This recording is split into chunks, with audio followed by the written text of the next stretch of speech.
Tism.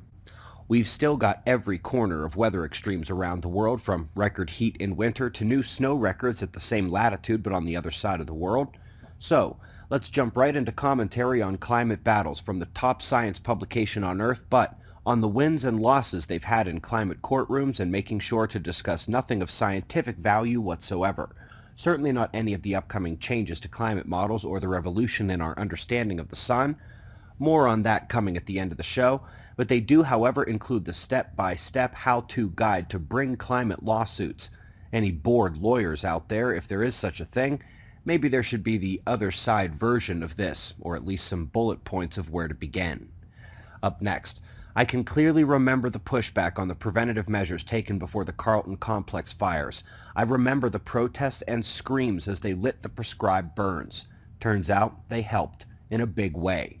These would be the same types of policies that the populace overruled in Australia in the years leading up to this recent season's atrocious blaze. Up next, 2 links to simultaneous press releases from the team studying tiny particles and hoping to answer very big questions. It turns out the neutron is even better neutralized than they thought. One of the best hypotheses for the existence of matter in the universe, as opposed to antimatter or the complete cancellation of matter, was the electric dipole moment of the neutron, which they must now completely scrub in favor of some alternative. I'm not sure humans can really answer that greater question at this point. Not sure why they thought relying on the electromagnetism of a neutron was their top hypothesis in the first place before today, just things are a-changing. Up next, we're with NASA hoping to send a Dragonfly to Titan, Saturn's largest moon.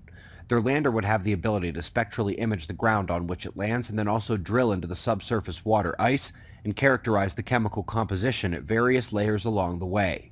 Then, it simply flies off to do it at another location. By the way, I'm very big on the Jovian and Saturnian moon missions and do hope for the best for this one too.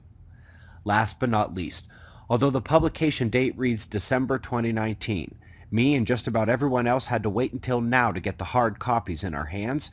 I got my copy of the latest in space weather science textbooks yesterday, and I did indeed get through the work. Now, I will admit, I sort of skimmed chapters 1, 3, 4, and 5 as it was repeat information, and even would be for most of you who have paid close attention to these daily shows over the years. But at the end of the book, they drove home some key points, and I'd love to share them with you. We have made them here and in detail in our upcoming book this summer, but which we can now say are official enough that they are being taught by the top textbooks distributed globally at the university level. First, yes, our sun can superflare.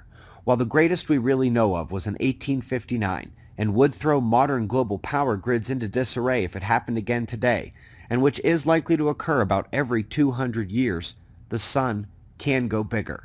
One about 10 times stronger is likely to occur every 500 to 600 years, and every 4,000 to 5,000 years, we'd get something 100 times stronger than the 1859 solar storm.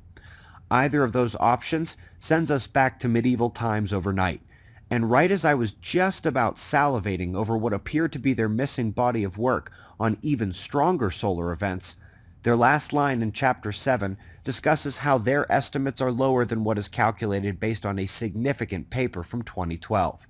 A little nod to the truth, but a long way to go, and a lot riding on our book this summer to pick up where the last line of their Chapter 7 left off here. And then we finally come back to climate. On page 13 of Chapter 8, they briefly discuss how these solar particles are now going into the climate models, for the first time. It was also a very clear but quick nod and open-ended mention of the future. For those keeping track, that's now the American Geophysical Union, NASA, the top 5 universities on Earth, and here, the American Astronomical Society, very clearly noticing that the UN has opened the door to the sun for climate change. Folks will